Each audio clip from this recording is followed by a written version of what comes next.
ఎక్కడ వెనుకకు తగ్గకుండా మాట ఇచ్చి తప్పే వాళ్లకు వ్యతిరేకంగా మీరెట్లయితే గలం ఇప్పుతున్నారో నా గలం మీకు అండగా ఉంటుందని చెప్పేటువంటి హామీ కూడా ఇస్తున్నా. ఇవాళ యాక్చువల్లీ నేను ఎప్పుడో రావాలి. తెలంగాణ వ్యాప్తంగా 12,685 సర్పంచులే ఉన్నారు.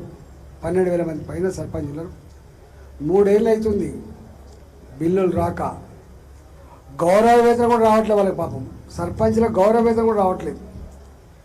ఇవాళ ఆనాడు ఆ ప్రభుత్వం ఇవ్వకపోతే ప్రతిపక్ష పార్టీలుగా ఎవరైతే మాట్లాడినరో ఇవాళ అధికారం వచ్చినాక వాళ్లకు వస్తలేవని చెప్తే ఆయన చెప్పిన మాటలను గుర్తు చేసి సర్పంచుల వెంటనే దసరాలో మనకి ఇవ్వకపోతే నీ సంగతి చెప్తా అని చెప్పొచ్చిన. ఇక ఇక్కడ కూడా ఏమడుగుతున్నాం మనం ఎప్పుడు రైతులు గొంతమ్మ కోరికలు కోరే వాళ్ళం కాదు.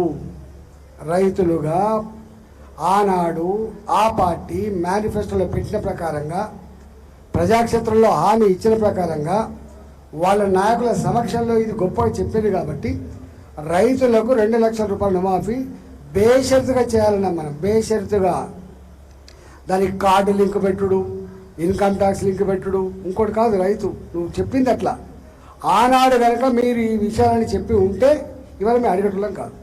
కాబట్టి 2 లక్షల రుణమాఫీ విషయంలో అందులో ముఖ్యంగా కోఆపరేటివ్ వ్యవస్థలో మాత్రం రైతాంగానికి మోసం చేసింది. అత్యధిక మోసం జరిగింది ఎక్కడ అంటే కోఆపరేటివ్ వ్యవస్థగా జరిగింది. నాకు తెలిసి ఇక్కడ ఎంతమంది రైతులు 14 మంది అన్నారా? 1400. ఇవాళ నేను ఒకటే ఈ ప్రభుత్వాన్ని డిమాండ్ చేస్తున్నా, రైతులతో పెట్టుకున్నాడు ఎవడు బాగుపడు. ఎద్దేడిసిన వ్యవసాయం రైతు ఏడిచిన రాజ్యం బాగుపడదు. ఇవాళ రైతులు ప్రభుత్వం ఇచ్చిన హామీని గుర్తు చేయడానికి డిమాండ్ చెల్లించమని చెప్పి ఇక్కడ కోరితే పోలీసులు పంపించారు. ఇంతమంది పోలీసుల దగ్గర మన నక్సలెట్లమా, మన సంఘ విద్రోహ శక్తులమా, మన కొట్లాటోళ్ళమా అడుగుతాం మనం. ఇవాళ అంటే ఏ ప్రభుత్వమైనా కూడా ప్రజలకు న్యాయమైన సమస్య పరిష్కరించమని చెప్పినప్పుడు వాడేది మాత్రం పోలీసులు అని చెప్పి అర్థమైంది. ఈయన కూడా దానికి అతీతం ఏం కాదు.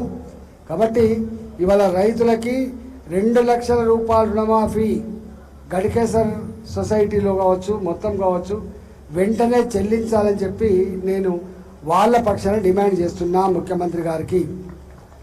రెండవ డిమాండ్ చేస్తున్నా, ఇవాళ కోఆపరేటివ్ బ్యాంకులలో ఇవాళ మా రామిరెడ్డి గారు చెప్పారు 9% మేము కమర్షియల్ బ్యాంకులను తెచ్చుకొని 7% మేము రుణం ఇస్తున్నది.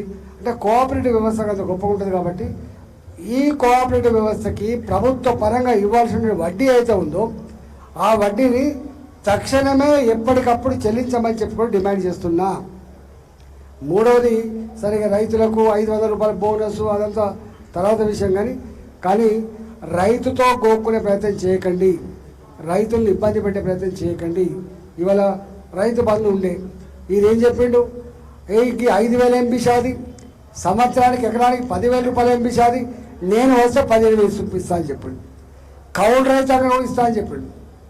ఏ భూములైతే కలిగి ఉన్న యజమాని వ్యవసాయం చేయకపోతే కౌలు తీసుకున్న రైతులు కూడా ఇస్తా అని చెప్పిండు. మీకు తెలుసు.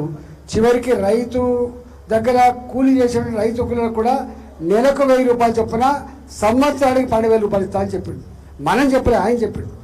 ఇవాళ 6 గ్యారంటీలు, 66 హామీలు, 420 పైచిలకు సమస్యలు ఏవైతే చెప్పిండో గవాడి గురించి అడుగుతుంది తప్ప మన ఒక్క మాట కూడా పొల్లు పోకుండా వాళ్ళు చెప్పండి మనం అడగట్లేదనే విషయం మనం మర్చిపోవద్దు. ఇవాళ మీరు అనుకుంటాను ఆయన ఒక మాట చెప్పిండు, ఏదో మోసం చేయొచ్చు, మోసం చేస్తావు, ఒక్కరోజు చేస్తావు, ఒకసారి చేస్తావు, ఎక్కడికాలం చేయలేదు. కాబట్టి ఇచ్చిన మాటలు మళ్ళొకసారి చదువుకో, ఇచ్చిన హామీలు మళ్ళొకసారి చదువుకొని ఇవన్నీ కూడా అమలు చేయాలని చెప్పి కోరుతున్నా. రైతు బంధు విషయంలో ఇస్తావా లేదా? ఇప్పుడు నువ్వు మన రుణమాఫీ అన్నావు, ఇప్పుడు రెండో పంట వస్తుంది ఆల్మోస్ట్. రెండో పంట రెండింటికి కలిపితే 13,000 కోట్లు అవుతుండే. నువ్వు 17,000 కోట్లు ఇచ్చినా అని చెప్పినావు, అది కూడా నమ్మకం లేదు.